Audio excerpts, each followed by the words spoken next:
काल शिंदे सेनेच्या सिंधुदुर्ग जिल्ह्यातल्या पदाधिकाऱ्यांनी आमदार निलेश राणे यांनी विधानसभेमध्ये प्रश्न विचारला म्हणून सिंधुदुर्ग जिल्ह्यातल्या शेतकऱ्यांना 200 कोटी रुपये मिळालं म्हणून स्वतःचीच पाठ थोपवण्याचा प्रकार सगळीकडे पत्रकार परिषद घेऊन केला।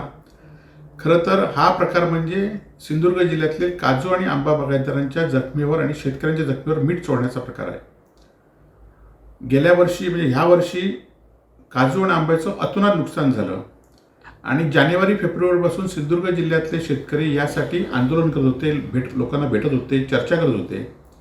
मार्चच्या अधिवेशनामध्ये मोर्चा जिल्हाधिकारी कार्यालयावर काढला होता आणि तेव्हा सिंधुदुर्ग जिल्ह्याचे पालकमंत्री नितेश राणे यांनी मुख्यमंत्र्यांना भेटून या संदर्भात मदत जाहीर करण्याचं आम्हाला आश्वासन दिलं होतं आणि त्यावेळी त्यांनी अधिवेशन चालू होतं आणि त्यावेळी त्यांनी हेक्टरी 22,500 रुपये मदत जाहीर केली होती। ही खरं तर मदत अत्यंत अल्प आहे। यासाठी काजू आणि आंबा बागायतदार शेतकऱ्यांनी रोष व्यक्त केला होता आणि 2 दिवसांनी पुन्हा एकदा रस्ता रोको आंदोलन केलं होतं आणि ती रक्कम स्वीकारण्याचं जाहीर केलं होतं। आता काल सिंधुदुर्ग जिल्ह्याचे आमदार निलेश राणे यांनी विधानसभेमध्ये प्रश्न मांडला।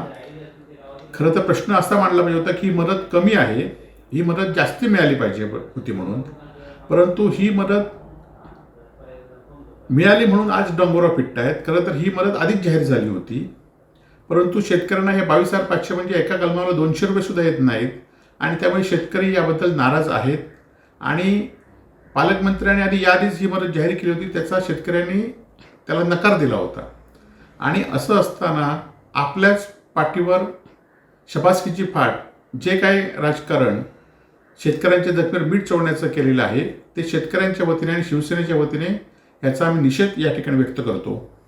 त्याचबरोबर कोकण कृषी विद्यापीठ बंद करा अशी मागणी विधानसभेमध्ये निलेश राणे यांनी केली।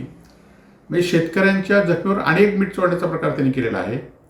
खरं तर बाळासाहेब सावंत कृषी विद्यापीठ झाल्यामुळे कोकणातील अनेक शेतकऱ्यांची मुलं ही शास्त्रज्ञ झालीत, अधिकारी झालीत, आंबा बागायतदार झालीत, शेतीमध्ये नवीन उपक्रम करण्याचे प्रकार त्यांनी केले आणि हे खरं तर विद्यापीठ हे कोकणासाठी एक गेल्या 30-40 वर्षामध्ये एक आमूलाग्र बदल करणारं कोकणातील शेतीमध्ये आहे आणि असं विद्यापीठ बंद करण्याची मागणी करणं म्हणजे आणि एकदा शेतकऱ्यांवर हा जखमेवर मीठ चोळण्यासारखा प्रकार आहे आणि त्याचाही आम्ही निषेध या ठिकाणी करतो।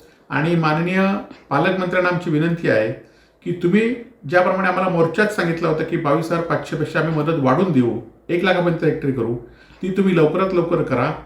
खरं तर तुमच्या दोघांच्या भांडणामध्ये आमच्या शेतकऱ्यांचं नुकसान होऊ देऊ नये का एवढीच आम्हाला विनंती आहे।